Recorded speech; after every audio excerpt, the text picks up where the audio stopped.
Hi, my name is Dr. Kathy Wilson. I'm a pediatrician, sleep research fellow, and clinical lecturer at the University of Michigan.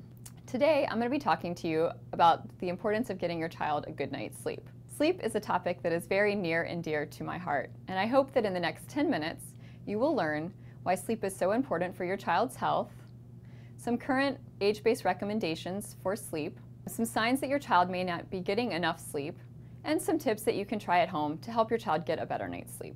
Sleep has a number of key health benefits, including being important for your child's overall growth and development. We know that during sleep, tissues are repaired, muscles grow, and growth hormone is released. We also know that sleep is important for your child's learning and memory consolidation. And that's especially important since your child's in school and we want them to perform the best that they can. Sleep is also necessary for the immune system to function properly and for the regulation of our metabolism. So as parents, you're probably wondering, well, how many hours of sleep does my child need? And that really depends on the age of your child. We have current guidelines for how many hours of sleep each night a child should get based on what most healthy normal children get each night. The National Sleep Foundation recommends for toddlers that they get 12 to 14 hours of sleep, and that preschoolers get 11 to 13 hours of sleep. And these numbers include a daytime nap, which most toddlers and preschoolers are taking. However, during the preschool years, most children will wean their daytime naps so that by the age of 5, they're no longer taking daytime naps. The National Sleep Foundation recommends for school children 10 to 11 hours of sleep, and for teenagers, 8.5 to 9.25 hours of sleep. And for us adults, they recommend 7 to 9 hours of sleep each night.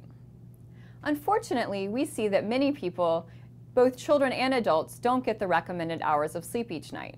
And we see that this sleep deprivation can start even as early as the toddler and preschool years. We see that the sleep deprivation tends to get worse as children get older, so that by the time they reach the high school years, we estimate that almost half of the high school students are getting less than 8 hours of sleep each night. This is especially true for our high school seniors, who get on average 2 hours less than the recommended amount of sleep. And unfortunately, as adults, we're really not any better, as about 40% of adults get less than 7 hours of sleep each night. So as you can see, sleep deprivation is a big problem in the US.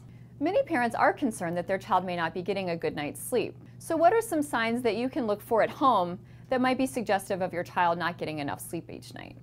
Children actually present much differently when they don't get a good night's sleep compared to adults. As adults, we tend to be very sleepy the next day when we don't get enough sleep. So we may be more likely to fall asleep during quiet activities such as reading a book or watching TV. Children, on the other hand, present almost the opposite with too much energy. So they can be hyperactive, they can have problems with focus or concentration, which can make doing homework very hard at night for families. In fact, many children can be misdiagnosed with attention deficit hyperactivity disorder, when in fact, it really is a sleep problem. We also see that children who don't get a good night's sleep can have more problems with daytime behaviors. So they can have more aggressive behavior, they can be more moody or more irritable.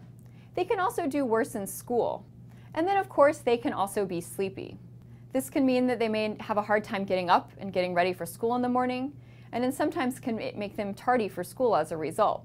Children can also fall asleep during quiet activities such as riding as a passenger in the car or riding on the bus to and from school. They can also fall asleep in the classroom, which can make learning very difficult.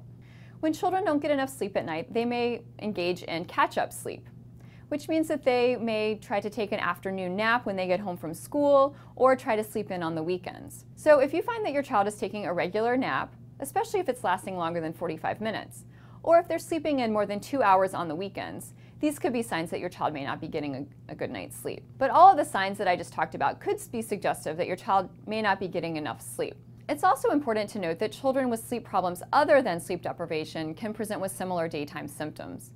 So if you have any concerns about your child's sleep, it's important that you talk to their doctor, especially if your child has nighttime symptoms such as snoring, pauses in their breathing, gasping for air, restless or sweaty sleep, or frequent nighttime arousals, as these could all be symptoms of obstructive sleep apnea. If your child has problems falling asleep or staying asleep, it's also important that you talk to their doctor, as they could benefit from other sleep interventions that may help them get a better night's sleep. We know that not getting a good night's sleep can be associated with other health problems as well. One problem that we see is drowsy driving, and this is a particular concern in our teenage population.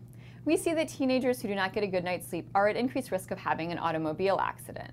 This is particularly concerning considering that about 30% of teenagers report driving drowsy at least once in the last month. Poor sleep is also associated with other chronic diseases. In both children and adults, not getting a good night's sleep is associated with an increased risk of obesity. We also see that in adults, not getting enough sleep is associated with increased risk of cardiovascular disease and diabetes. Poor sleep is also associated with more mood disorders and has been linked to an increased risk of overall mortality. So as you can see, it's really important that both you and your child get a good night's sleep for your overall health. So now that we know why sleep is so important, a lot of parents will ask me, well, how can I make sure that my child gets a good night's sleep at home?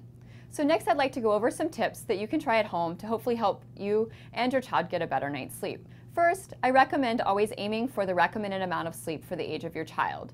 So just as a refresher, the National Sleep Foundation recommends for preschoolers 11 to 13 hours of sleep, for school children 10 to 11 hours of sleep, for teenagers 8.5 to 9.25 hours of sleep, and for you 7 to 9 hours of sleep.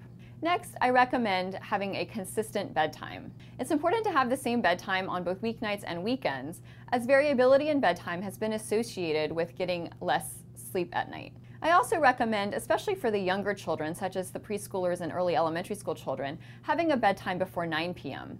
We see that in young children who go to bed after 9 p.m. tend to get less sleep each night. In addition to a regular bedtime, I also recommend a regular bedtime routine. A typical bedtime routine would last about 20 or 30 minutes and would consist of 2 to 3 calming activities involved with getting your child to bed each night. So activities such as brushing their teeth, putting on their pajamas, and reading a book in bed would all be good examples of bedtime routine activities. We see that children who have regular bedtime routines tend to get a better night's sleep at night.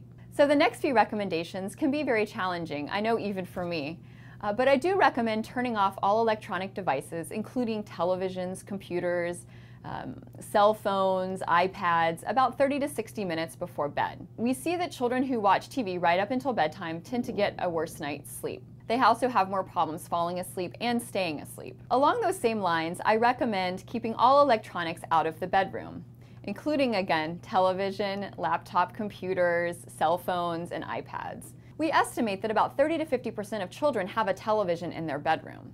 I really recommend, again, keeping televisions out of the bedroom because we see that children with televisions in the bedroom tend to get a worse night's sleep. We also see that teenagers who use electronics in the bedroom tend to be more sleepy the next day. Next, I recommend avoiding caffeine, especially in the afternoon hours. We see that kids who drink 1 or more caffeinated beverages a day tend to get a worse night's sleep. And finally, I recommend creating a bedroom environment that's conducive to help your child get a better night's sleep. So I recommend making sure that your child's bedroom is quiet. So if you have environmental noise, some children find it helpful to use a white noise machine or even turning on a ceiling fan to help reduce some of the outside noise. I also recommend having your child's bedroom be dark. However, some children, especially smaller children who may be afraid of the dark, may benefit from a dim nightlight. I do recommend avoiding bright lights such as overhead lights or lamps, as this can impact their ability to fall asleep at night. I recommend that your child's bedroom is a comfortable temperature to make sure that they get a good night's sleep. So I hope that you have learned the importance of getting your child a good night's sleep. Teaching your child good sleep habits early on is key to make sure that they have a lifetime of good sleep and can hopefully help prevent some of the chronic diseases that we've talked about.